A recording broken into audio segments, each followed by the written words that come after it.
Is it true that the Prophet Muhammad, peace and blessings be upon him, married a 9-year-old girl? Now the question stems from authentic hadiths or reports that young Aisha radiallahu anha, she married when she was 6 or 7 years old, and that the marriage was consummated when she was 9 years of age. How do we as Muslims respond? How do Muslims respond? One Muslim is quoted as saying, "My Prophet was a gentleman and he did not marry an innocent 7 or 6-year-old or a 9-year-old girl." Now Muslims also respond by saying there are reports suggesting that Prophet Muhammad, peace and blessings be upon him, married Aisha radiallahu anha when she was 6 and consummated the marriage at 9. However, there are other evidences to support the fact that she may have been older.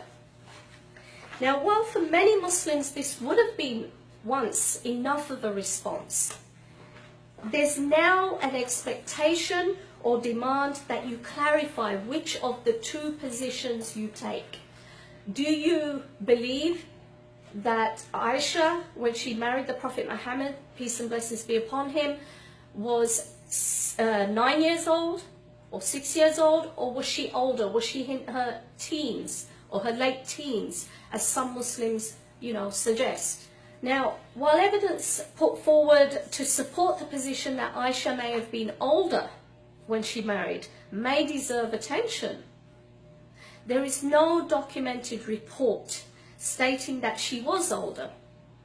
But there are reports, authentic hadiths, that do clearly state that she was 6 or 7 years old when she married and 9 years old when she consummated the marriage.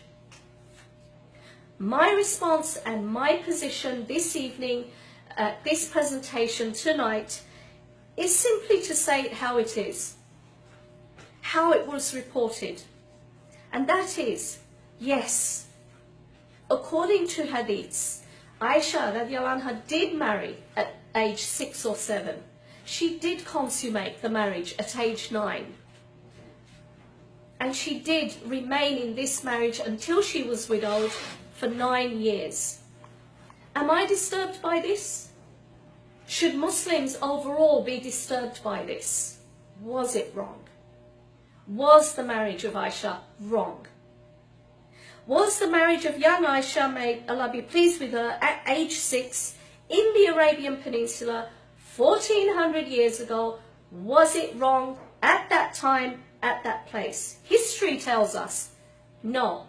In its historical context, it was not wrong. How do we know this? Aisha was married at age 6. She remained living with her parents for 3 years until the age of 9, at which point, yes, the marriage was then consummated with the Prophet Muhammad, peace and blessings be upon him, when it was socially and morally considered acceptable by all concerned. That included her parents, that included the community around her, that included Prophet Muhammad's worst enemies who were ready to assassinate him, but did not see any reason to attack him on this particular marriage or union. And there was every opportunity for young Aisha to seek refuge with those enemies who would have given her immediate refuge against this marriage, but she didn't choose to do so, and it was never the case that she ever complained of it, even in her older widowed years. The bond between Abu Bakr and the Prophet Muhammad, peace and blessings be upon him, was already solid. This is one of the reasons Abu Bakr, may Allah be pleased with him, he hesitated in accepting the marriage proposal via this woman, Khawla bint Hakim, with the Prophet Muhammad. He said, because we're brothers. But the Prophet Muhammad clarified. He said, no, we're not brothers in blood. We're just brothers as in, hey bro, we're friends. We're close, we're that close, we're like brothers. So the bond was already there. So, whatever.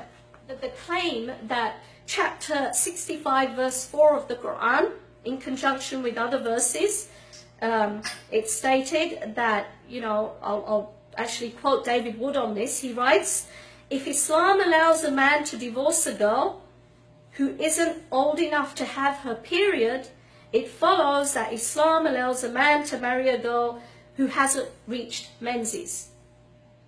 Now notice David Wood is quite smart, I would say, in not saying a girl who hasn't reached puberty. Why? Because it is what it is. In the Quran, in that verse, it simply refers to menstruation. It simply refers to the term menstruation. It doesn't say that a girl who has not reached puberty is eligible. It doesn't even implicitly say that. She is eligible to engage sexually with a man or consummate her marriage. Yes, if you were looking at this verse at face value, yes. And according to the commentaries that go with this verse, a girl can marry, as did Aisha at age 6, having not menstruated or having not gone through puberty. And she can sexually engage having not menstruated. But can she sexually engage having not completed puberty? No. There's a difference between the terms puberty and menstruation. The two are not synonymous in this respect. There is nothing in the Quran or Islam to prohibit marriage to those who have not yet menstruated, yet it would be disingenuous, inaccurate, and dishonest to say that the Quran or other Islamic sources endorse consummation of marriage or sex with prepubescent girls.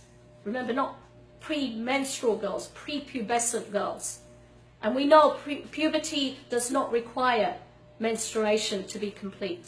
Aisha narrated, the Prophet said, it is essential to have the consent of a virgin. Aisha said, what if the virgin feels shy? The Prophet said, her silence then means her consent. Now, it's important to note that the Prophet Muhammad clearly states the importance of obtaining consent. A girl should make it known when consent is not being given. It doesn't mean that if she's silent, you know, that's it, that's her consent. Yes, if she remains silent, that is her consent. But the emphasis is she should voice her opposition. She should, you know, make it known. A woman's silence can be damaging.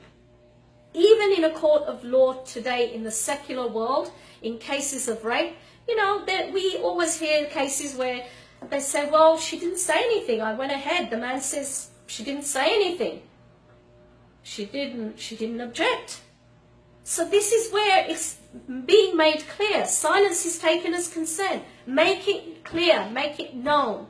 This is what Islam is saying. The fact that Aisha is witnessing and narrating this hadith is also very important, because this confirms that Aisha herself was made aware of her own right after her marriage, after the fact that she is now married with the Prophet Muhammad, peace and blessings be upon him, of her right to also annul her marriage, just like this girl.